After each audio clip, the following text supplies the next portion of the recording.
저희들이 계속해서 하이델베르크 교리 문답을 배우고 있는데 잠시 좀 약간 정리하면 하이델베르크 교리 문답은 총 몇 부로 되어 있다고 제가 이야기해 드렸죠? 네? 그렇죠. 네. 1부, 2부, 3부 해가지고 총 3부로 되어 있다고 했어요. 1부의 주된 내용은 뭐냐면 인간의 실존에 대해서 다루는 거예요. 인간이 어떤 존재인가 그럴 때 그 주제가 죄와 비참이라고 했어요. 이게 1부의 내용입니다. 그래서 비참에 대해서 나누는 게 1부고 2부의 내용은 그 비참에서 우리가 어떻게 구원을 받았는가. 그래서 지난번까지 배운 85문까지 두 글자로 하면 구원이에요. 구원. 그리고 3부는 1, 2부의 결과 혹은 결론이에요. 비참함에서 구원함을 받은 성도들이 어떻게 살아가야 되는가. 그럴 때 핵심적인 단어는 주제도 연결되어 있지만 한번 따라해 봅시다. 감사. 자, 그러면 앞에 비참, 중간에 구원. 어떻게 구원받았나요? 비참한 상태에서 어떻게 그러니까 구원받는 사람이 앞으로 어떻게 살라고요? 그렇죠. 몇 부총?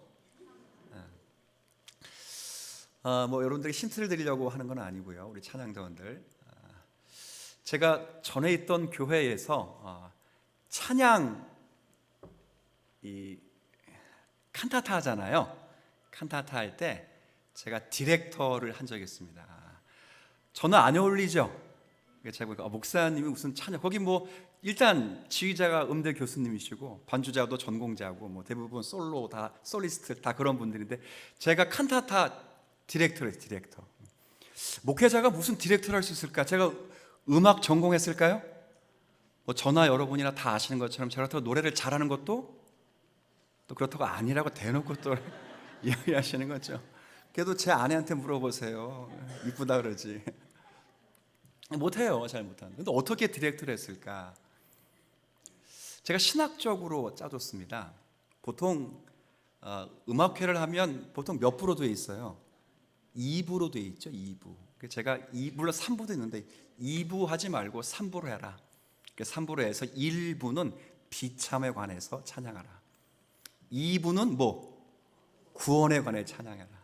3부는 구원받은 백성이 어떻게 살아야 돼, 감사에 대해 찬양하라. 제가 디렉터 줬어요. 그래서 그 하이델베르크 요리문답을 따라서 이번 칸타타는 위로, 하이델베르크 주제가 위로거든. 위로. 사나 죽으나 당신의 유일한 뭐예요? 위로를 알려면 비참, 구원, 감사의 순서를 알아야 되거든요. 그래서 위로라고 하는 칸타타 주제를 하고 하이델베르크 교리 문답 순서 구조 가지고 1, 2, 3부를 했어요. 자, 어땠을까요? 보시기에 내가 보기에 성도들도 다 좋아했고요. 우리 대원들이 그래, 이럴 수 있구나. 음악도 신학과 조우를 해야 되고 건축도 신학과 조우를 해야 되고 과학도 신학과 조우를 해야 돼요. 지금 각계 분야에서 신학계가 물어보잖아요. 그렇죠? 물어봅니다. 과학계가 가장 많이 물어봅니다. 근데 거기에 대해서 신학계가 답을 못하면 안 되죠. 사실은 문학도 창조도 모든 게 다 신학과 함께 어우러지면 일반 은총 가운데 하나님 주신 은혜를 많이 찬양하지 않지 않겠느냐, 이제 그런 생각을 해서 했는데 이게 또 잘난 척하는 것 같은데 대박 났습니다. 우리 찬양대원들 힌트를 하나 드린 거예요. 그러니까 뭘 드리냐면 다음에 그렇게 하라는 게 아니고 뭘 하든 간에 우리가 어떤 신학적인 조명하심, 교리 공부 괜히 하는 게 아니거든요. 성경 공부 괜히 하는 거 아니에요. 여러분의 삶에서 증거되고 드러나도록 하는 거거든요. 그러니까 목사님 계속 성경 가르친다고 지겨워 죽겠다 이게 아니고 그런 신학적 성경적 사고가 우리의 삶의 영역에서 제가 딱 건축을 봐도 저건 신학적인 어떤 자세가 없지 않으면 저런 건축물은 나오지 않는다. 충분히 보는 게 있어요. 100번 물어보면 이걸 건축하신 분이 신학자와 함께 건축을 하는 게 분명해요. 음악도 마찬가지예요. 그러니까 모든 분야의 가장 기초는 뭐가 돼야 되겠어요? 자, 따라합시다. 신학이 뭐죠? 다 따라합시다. 하나님을 아는 것. 네, 이거 복이라 그랬죠. 신학은 복입니다. 복은 뭐냐? 하나님을 아는 거거든요. 그러니까 열심히 배우는 건 다른 것이 있는 것이 아니라 그 배우는 것 자체의 지식의 만족이 아니라 그걸 알므로 우리의 삶에서 어떻게 펼쳐 나가는지 사는 거예요. 그렇게 칸타타를 해도 괜찮아요. 그러니까 뭐 꼭 제가 우리 다음에 우리 지자님, 뭐 부장님 계셔요?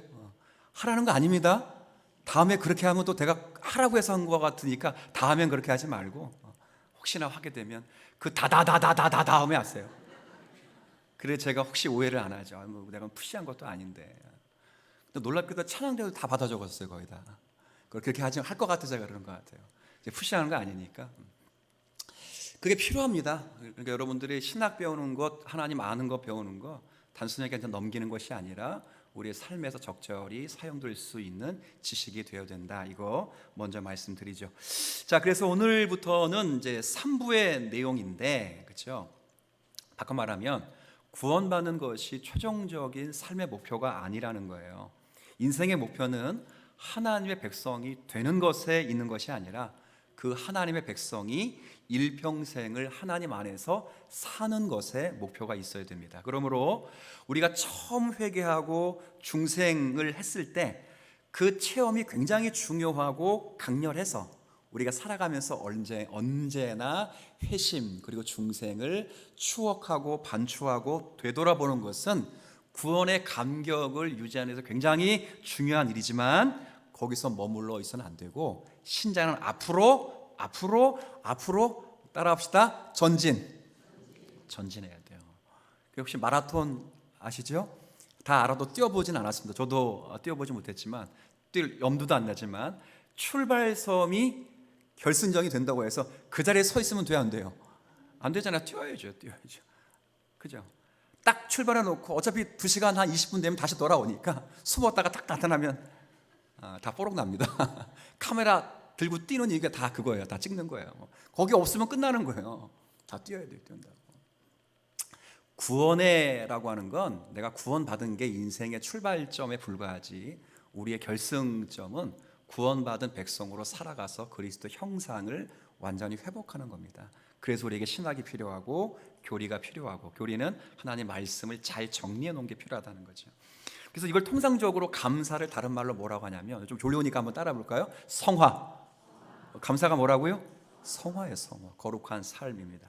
이 성화의 가장 큰 특징의 주제가 바로 감사이기 때문에 감사로 표현해 주고 있는 거예요. 오늘 본문 읽었습니다. 로마서 6장 13절 앞부분은 세례에 대해서 말해요. 세례는 연합하는 것이다. 그리스도의 십자가 그리스도의 부활에 연합해서 그리스도와 함께 죽고 그리스도와 함께 사는 것이다 이렇게 말해놓고 13절 또한 제가 요절 말씀입니다. 읽을게. 너희 지체를 불의의 무기로 죄에게 내주지 말고 오직 너희 자신을 죽은 자 가운데서 다시 살리신 자 같이 시작 하나님께 드리며 하나님께 드리라. 자, 하나님께 뭐 하래요? 드리라는 거예요. 드리는. 뭘 드리라는 거예요? 뭘? 지체가 뭡니까? 그치 몸뚱아리를 드리라는 거예요. 몸뚱아리를. 자, 몸뚱아리를 드리라는 거예요. 몸을 전 인격을 다 드리라는 거예요. 이게 감사의 삶의 핵심 키워드입니다. 그것도 의의 병기, 의의 무기로 드리라는 거죠. 그래서 오늘 85문은 간결하게 배우며 말하면 왜 선행을 해야 됩니까? 이제 묻는 거죠. 왜 선행을 해야 됩니까? 구원받기 위해서 하는 겁니까? 아닙니다. 그럼 왜 해야 됩니까? 이렇게 물어보는 거예요. 제가 일단 질문을 한번 좀 읽어드릴 때 한번 보세요. 우리의 공로가 조금도 없이 그리스도로 말미암아 오직 은혜로 자 우리의 죄와 비참함 이게 몇 부라 그랬어요? 1부. 거기서 뭐 받았어요? 구원. 이 몇 부예요? 2부. 그러면 왜 또 선한 행위를 해야 합니까? 라고 묻는 거예요. 자, 이게 선한 행위를 하면 구원을 받기 때문에 묻는 게 아니에요. 왜? 그건 이미 끝났어요. 선행 때문에 구원을 받기 때문에 선행하는 게 아니고 이게 묻는 거예요. 왜 해야 되는가? 이렇게 물을 때 자, 답이 이게 2페이지인데 첫 번째 페이지부터 제가 좀 설명을 좀 하고 넘어가겠어요. 자, 일단은 같이 한번 읽어 주시죠. 시작.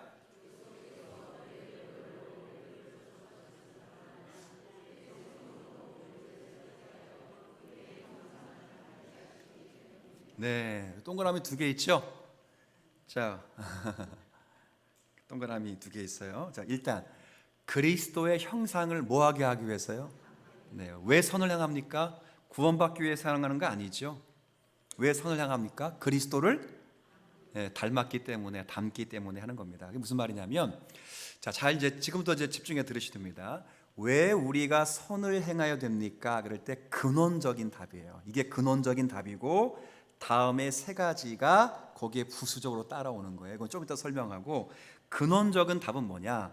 우리가 하나님의 형상으로, 그렇죠, 닮았기 때문에, 변화됐기 때문에, 쉽게 말하면 우리의 본질적인 변화 때문에 그렇다는 거예요. 그러니까 우리가 우리의 존재라는 것이 궁극적으로 변화했기 때문에 우리는 선을 행할 수밖에 없습니다. 이렇게 말해요. 한 가지 대답이 그겁니다. 변화 때문에 일어난 당연한 행위라는 거예요. 하나님의 자녀가 되기 전에는, 들어보세요. 하나님 자녀가 되기 전에는 선한 것이 무엇인지를 알았어요, 몰랐어요? 몰랐죠. 선이 뭐예요? 선. 착하고 나쁘다 이런 의미지만 성경에서 선이 뭡니까? 성경에서 말하는 선이 뭐예요? 선을 행하라. 성경에서 그런 말 있어 없어요?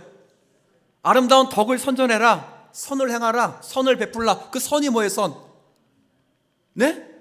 그렇죠. 따라합시다. 하나님의 뜻. 다시 물어볼게. 선이 뭐라고요? 이것들까지 몰랐다. 그 몰랐다를 왜 따라하는 거예요 지금? 일어나세요. 그러니까 하나님의 선이 뭐라고요? 하나님의 뭐라고요? 뜻. 그러니까 예수 안 믿는 사람들은 뭐 착한 일 못한다 이게 아니고, 뭐 아무리 바르게 살려고 해도 하나님의 선, 즉 뜻을 이해할 수 없죠. 그런데 우리는 하나님의 형상으로 이미 근본적인 변화가 일어났다고요. 그러니까 선을 행할 수 있어요. 하나님의 뜻이 무엇인지를 알아요. 그래서 예수 안 믿는 사람, 불신자와 신자의 차이점은, 불신자는 죄를 짓는 것을 즐거워하면서 줘요. 즐거워하면서. 근데 신자는 죄를 짓는 것을 즐거워하는 게 아니고 어때요? 괴롭죠. 죄의 달콤함이 없다는 건 아니에요. 죄를 탐닉하면서 신앙인들도 죄를 지면서 달콤한 쾌락을 느끼기도 하지만, 언제나 그런 죄 중에 노출될 때마다 깨닫게 하시는 은혜 때문에 어때요? 마음이 괴롭죠. 한번 예를 들어 보겠습니다. 자, 오늘이 무슨 날이에요? 주일. 밖에 나가면 주일이라 부를 다른 날로 부르지. 뭐라 부르죠? 일요일입니다. 자, 안식일을 기억하여 거룩히 지키라고 했고, 안식일이 주일은 아니지만 안식의 의미가 주일, 즉 부활하신 예수님께 성취되었기 때문에 우리는 안식의 의미를 주일로 지키고 있어요. 오늘이 주일입니다. 주일. 자, 그러면 예수 안 믿는 사람들은 주일날 뭐 합니까? 자, 오늘 여행 간다고 합시다. 오늘 날씨가 조금 굳었지만 여행 간다고. 자, 생각해 보세요. 자, 오늘 주일날 아니죠. 일요일날 어디 갈까? 우리 어디 갈까? 불국사 가자. 불국사 안 가죠, 참. 자, 불국사 날아다녔지 몇십 뭐. 가서 뭐 보는지 몰라. 가서 애들이랑 밥 먹고 뭐 짤짤이하고 뭐 싸운 것밖에 기억 안 나고. 자, 요즘 어디 가냐? 에버랜드 가나? 어디 가요? 중고등부 어디 가면 좋겠어? 웅진 플레이 도시 오늘 간다며? 기대 만빵이죠? 자, 오늘 웅진 플레이를 주일날 간다고 합시다. 어디지 모르겠어요? 수영하는 곳 좋은 데 있어요. 좀 부천에. 자, 거기 가요. 그럼 거기 예수 안 믿는 사람들은 이렇게 계획 짤 때 어때요? 즐거워요, 안 즐거워요? 즐겁지. 뭐가 가져갈까? 뭐 먹을까? 거기서 뭐 할까? 뭐 이렇게 비키니는 입어야 되냐? 안 돼. 넌 큰일 나. 뭐 이런 거 다 하잖아. 그죠? 근데 예수 믿는 사람들이, 잘 들어보세요. 예수 믿는 사람이, 자, 우리 이번 주일날 웅진 플레이 놀러 가는데 어떻게 갈까? 뭐 할까? 즐거워하면서 짜겠어요? 가정의 평화를 위해서 어쩔 수 없이 짜겠어요? 그죠? 즐거우면 짜면 이상한 사람입니다. 그렇지 않아요? 주일날 어쩔 수 없이 친척 결혼식이 있어요. 안 갈 수 없잖아요. 가야죠. 근데 예수 안 믿는 사람들은 와, 너무 좋은 거죠. 친척들 만나고 형제들 만나고 사촌들 만나고 부모님 만나고 좋죠.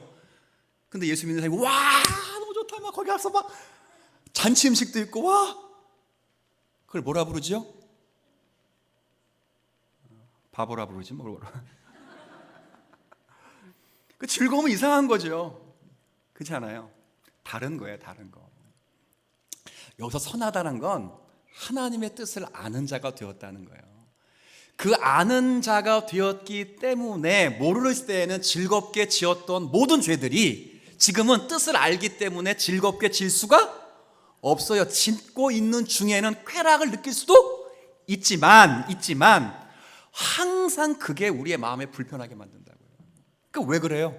자, 하나님의 형상을 이미 닮았기 때문에 에베소서 골로새서 있는 표현처럼 의와 지식과 거룩함, 원의적 좁은 의미의 하나님 형상을 그리스도 예수 안에서 회복했기 때문에 의로움이 무엇인지 알고 거룩함이 무엇인지 알고 하나님을 아는, 하나님의 뜻을 분별하는 지식을 깨닫게 되었기 때문에 이제는 마음껏 죄를 지을 수 없죠. 왜? 자, 다시 묻습니다. 왜 선행을 해야 됩니까? 말하면 우리가 근본적으로 뭐 했기 때문에? 따라합시다. 변화되었기 때문에 하는 거예요. 구원받기 위해서 하는 거 아닙니다. 천주교처럼 절대 아닙니다. 변화받았기 때문에 하는 거예요. 자, 물어볼게요. 은성아, 왜 선을 향한다고? 중이에요. 그죠? 맞아요. 다 여기 머릿속에 들어오는 것 같아요. 하나님의 형상으로 이미 변화되었기 때문에. 그죠? 여러분, 우린 그런 겁니다. 하나님의 은혜 속에서 변화되었기 때문에 선을 행할 수 있는 자격이 주어졌어요. 이게 첫 번째 근원적인 거예요. 이 근원적인 이유를 따라 세 가지 이유를 이제 되는데 한번 볼까요? 자, 빨간 줄을 제가 쳐놓고 여기다가 동그라미 칠 테니까 딱 두 글자씩밖에 없어요. 첫 번째, 두 번째, 세 번째. 어려워요? 쉬워요? 아니, 빨간 글씨 안에 있는 거 어려워요, 쉬워요? 자, 세 가지. 자, 하나 설명드릴 테니까 잘 한번 들어보세요. 어려운 거 아니니까 여러분들 피곤하실 것 같아서 제가 한번 이렇게 일단 말씀드렸고요. 자, 세 가지 이유가 있는데 첫 번째예요. 우리가 근본적으로는 우리가 근본적으로 변화되었기 때문에 하나님 형상을 덧입었기 때문에 선을 행하는 것입니다 라고 해놓고 이제 세 가지 아주 작은 주제들이 있고 목적이 있어요. 첫 번째는 우리가 선을 행하는 첫 번째 이유는 하나님의 영광과 뭐가 되기 위해서요? 하나님께 찬송을 드리기 위해서입니다. 우리가 선을 행하는 첫 번째 이유는 하나님 영광과 찬송이 있어요. 하나님께서 인간을 창조하신 목적이 분명히 있잖아요. 그죠? 이 백성은 내가 나를 위해 지었나니 나를 뭐 하기 위한다고요? 찬송하게 하기 위함이다 했다고요.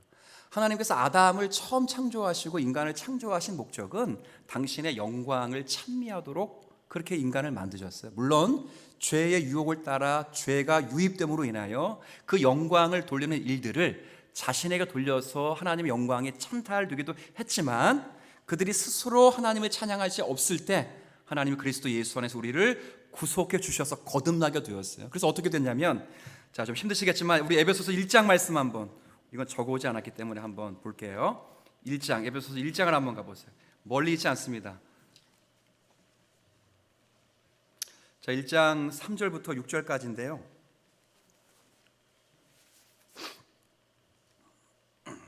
(1장 3절부터 6절까지)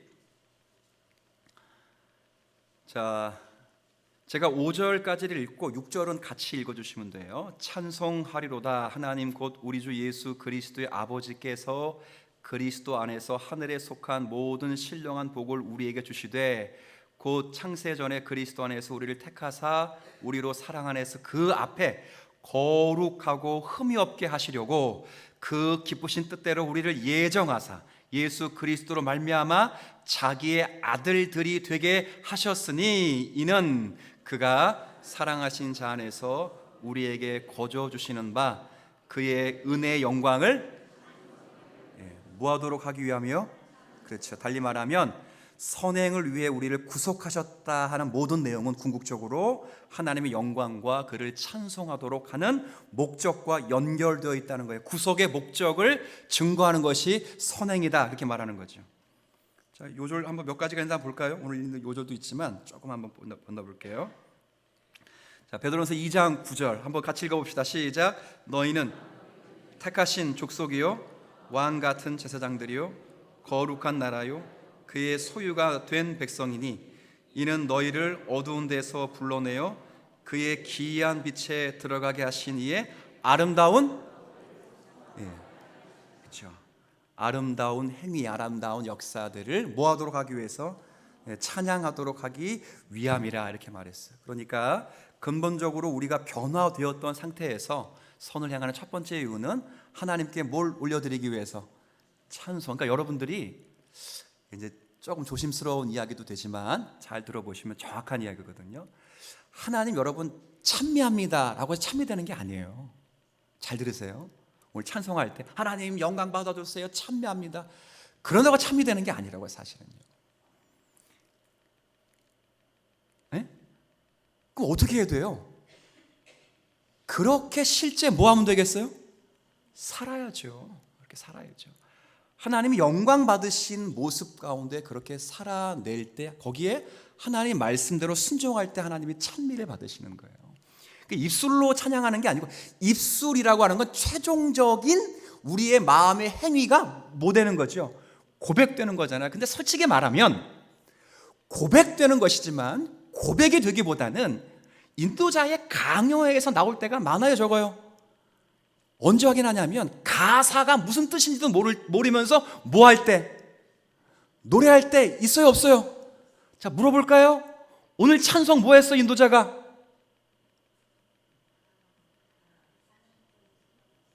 집사님 제일 열심히 찬양하셨잖아요. 뭐 하셨어요? 찾지 마세요. 안 나왔으니까. 뭐 다 말씀 다 하시는데 놀라운 거예요. 제가 뭘 말씀드리냐면 입으로 뭘 한다는 건 마음의 고백이거든요. 근데 20세기, 21세기를 넘어오면서 마음의 고백 없이 입술이 움직일 수 있는 종교 사회를 맞이했다는 것에 대해 개혁자들이 찬탄했어요. 그게 나쁜 예지만 이게 경배와 찬양이라는 수단을 통해, 아주 그 경배와 찬양이라는 단어 자체가 나쁜 건 아닌데 그런 방식을 통해서 미혹이 들어와서 입만 립싱크 해도 무슨 곡이 들리는지는 몰라도 베이스, 드럼 뭐 이런 뭐 그냥 움직이는 소리에 마음이 들뜨는, 마치 옛날에 대학교 데모하면 뭐 칩니까? 데모 안 해보셨어요? 대학생 때 데모 해보시면 손 들어보세요 한번. 야 이승우 장관님 뭐 쳐요 그때 꼭? 그렇죠. 푹 치죠. 푹 치죠. 왜 푹 치죠? 사람의 마음을 가장 깊게 울릴 수 있는 소리거든요. 똑같은 거예요. 그런 시대를 지금 맞고 있어요. 그런다고 하나님께 영광 돌리는 게 아닙니다. 하나님의 영광을 올려드린다는 건, 그래서 우리 개혁파 신앙에서는 주여라는 말도 함부로 안 했어요. 우리 많이 그러죠. 넘어지면서도 어이쿠 주여, 트럼하면서 주여. 저 트럼 안 해서 걱정하지 마세요. 나는 웃겨 죽겠어 그런 거 보면.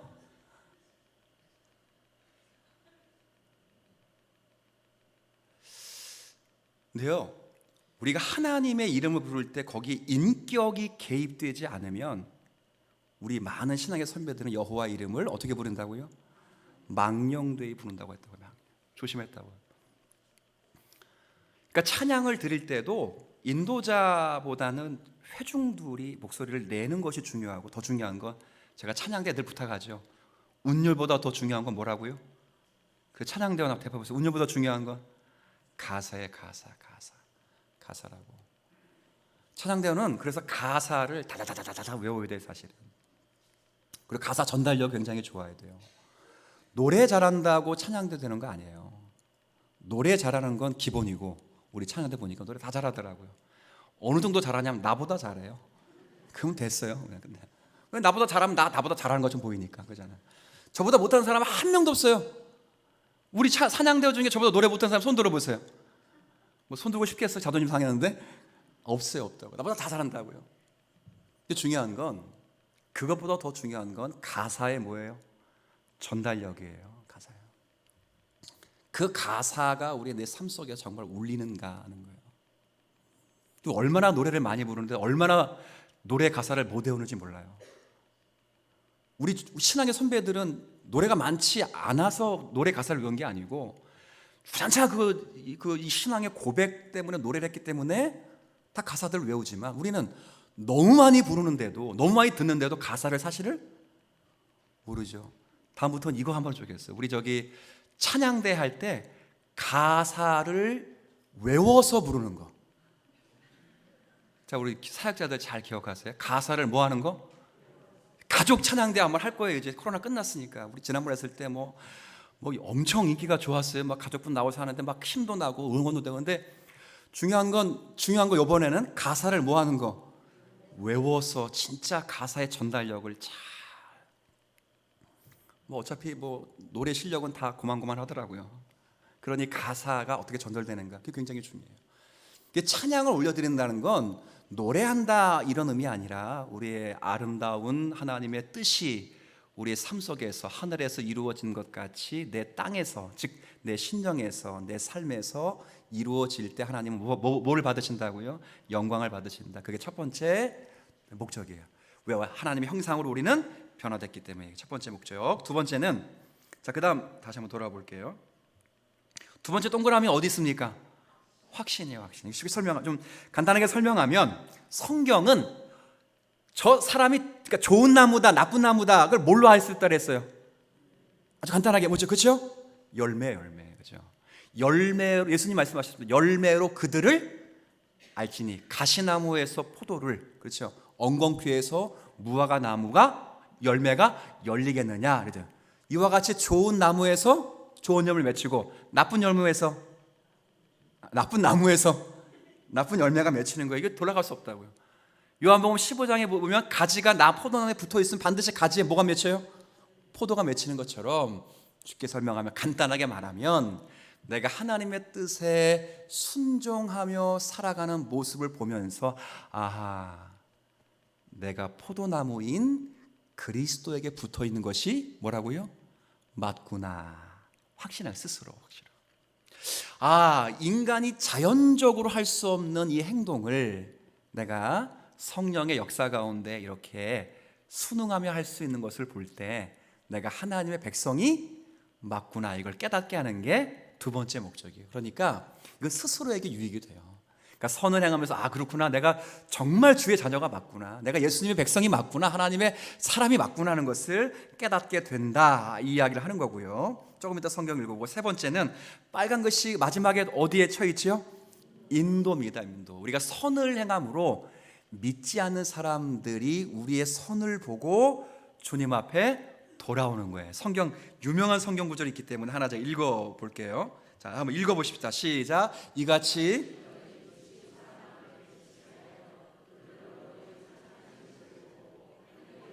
네, 아멘. 영광을 돌릴 수 있잖아요. 근데 뭘로 영광을 돌려요? 착한 행실이에요. 착한 행실, 선한 행실, 하나님의 뜻 가운데 행하는 그 행실을 통해 많은 사람들이 하나님 아버지께 영광을 올려드린다, 이렇게 되어 있거든요. 그러니까 사람들이 말하죠. 하나님 보여달라고. 자, 그런데 우리는 이렇게 대답합니다. 하나님 영이시기 때문에 못 보여주신다고. 자, 그렇게 신학적인 답인 것처럼 보이지만 사실은 그런 답을 보이기 이전에 나의 삶을 통해서 많은 사람들에게 그리스도의 선한 영향력을 끼치는 거예요. 내가 시어머니 때문에 시어머님이 믿고 있는 예수님도 나도 한번 믿어봐야 되겠다. 그런 가족 우리 교회에 있어요, 없어요? 있어요. 있다고. 없는 게 아니에요. 실제 있어요. 이 며느리 하나가 들어왔는데 예수를 믿는다고 하는데 처음엔 좀 불편했는데 이렇게 가정을 잘 꾸리네. 내가 이런 며느리 때문이라도 예수님 나도 한번 믿어봐야 되겠다. 이런 가족이 우리 교회 가운데 있어요, 없어요? 놀랍게 있더라고요. 참 신기한 거예요. 특별하게 예수 믿으라고 전도한 것도 아닌데 그 한 사람이 그 가정에 미치는 파급력이 강하기 때문에 그 사람을 통해서 사람들에게 아주 이런 너그러운 마음 때문에 예수님을 받아들일 수 있는 그런 마음이 생긴 거죠.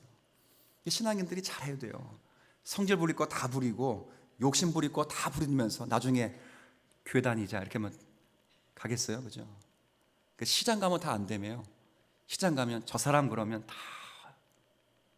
근데 저는 늘 말하지만 주님 사랑 교회가 한신시장에 뜨면 막 상인들이 어서 오라고 막.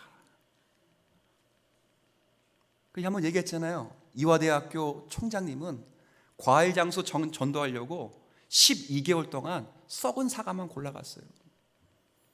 썩은 사과만. 물론 썩은 사과를 많이 내놓지도 않았지만 그 중에 약간 뭐라고 그러게 기스나고 상처나고 가물가물했던 것들을 일부러 1년 동안을 사갔다고. 뭐 이게 그 사람이 대학 총장인지도 모르고 사가니까 그러지 말라고 이게 더 맛있다고 그래. 그래서 그러는 동안에 그 상인이 저 사람 도대체 뭐 하는 사람일까 하도 답답해가지고 마지막에 물어봤더니 당신 도대체 뭐 하는 사람이냐고. 그럼 보통 뭐라고 대답하겠습니까? 나 2대 총장이야, 이렇게 말할 거 아니에요. 그렇게 안 얘기 안 했습니다. 나 교회 다녀요, 당신에게 예수님 소개하고 싶어서 이렇게 하는 겁니다. 자, 물어볼게요. 교회 나갔을까 안 나갔을까요? 나갔죠. 근데 우리는 어떻게 사죠? 어떻게 썩은 걸 파냐고 막 그러잖아요. 한 입 먹어보고 맛있는 사과 또 물어보고 맛 없으면 그냥 그러지 말아요. 정말 선한 행실로 아름다운 모습으로 그렇게 보이셔야 돼요. 여기 성경 한 권 좀 더 제가 읽어보면 참 재밌는 말씀이 있습니다. 한번 볼까요?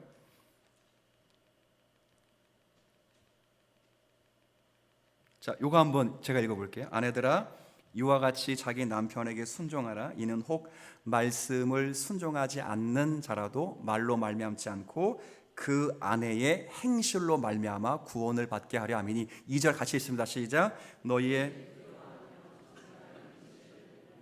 네. 자, 제가 이거 보면서 늘 깨닫는 게 있어요. 이게 뭐냐? 사실은 이제 중년이 되면 남편들이 집에서 대접 받아요, 못 받아요? 지금으로 보면 거의 대접 못 받아요. 뭐 요즘 젊은 애들도 그렇지만 거의 대접 못 받습니다. 그런데 잘 들으세요. 내가 중년이 넘었는데 집에서 대접을 잘 받고 있다, 그러면 감사하게 생각하셔야 돼요. 왜? 그 아내분은 지금 어느 말씀에 순종하고 있기 때문에. 그렇죠? 내가 이런 행위를 통해 그 남편이 구원받을 수 있겠다라는 희망을 갖고 섬기는 중이거든요.